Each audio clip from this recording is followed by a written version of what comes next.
El proyecto Promex surge como respuesta a la demanda del sector del mejillón en Galicia, que necesitaba una herramienta más fiable y accesible sobre la disponibilidad de la semilla del mejillón, es decir, de la mexilla.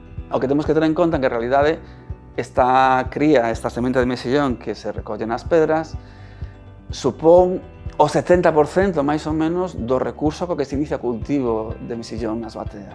E a pesar deso, non é un recurso mariño especialmente estudiada. Sabemos moito, sobre todo, do cultivo da batea, das fisioloxías, un montón de cousas do mexillón, pero en croqueto da parte de dinámica poblacional da cría nas pedras non está demasiado estudiada. É unha cousa que tamén queremos aportar nós a través do proxecto.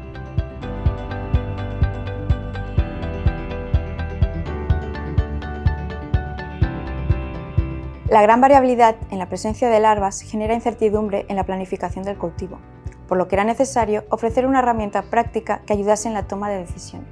Para la obtención de datos que luego se muestran en el visor de precampaña, se realizan unos muestreos a lo largo del litoral gallego. Nos baixamos as pedras, imos directamente nós a ver como é o sitio e a describir primeiro a cintura da mesilla, como é, o sitio en sí, como son as pedras, como é a súa xeomorfoloxía, o grado de exposición que ten o sitio, moitas veces a través das especies que están presentes na pedra, sobre todo das algas, non? Iso danos moita información sobre o grado de exposición, como está sometido á forza das ondas o lugar.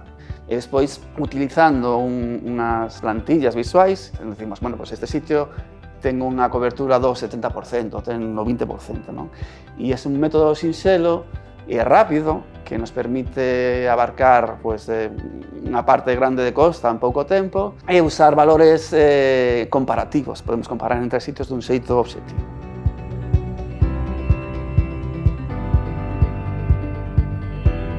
Esta información póñese a disposición do sector a través da página da Promex, tamén a través de xornadas que realizamos con eles, como un servicio para eles tamén, para que non teñan que ir a sitios lonxanos, se podan ver se lles interesa acudir a ese lugar para extraer con un pouco de antelación e poderse planificar, ¿no? Gracias al visor de precampaña, pueden conocer con antelación el estado de las zonas a las que suelen acudir, identificando los sitios con mayor cobertura y densidad de mexilla, y así optimizar la campaña de extracción, eligiendo los lugares más adecuados y cercanos. Estas herramientas pretenden ser un apoyo directo al sector, ya que les permite, por ejemplo, anticiparse al inicio de la campaña de recogida de mexilla.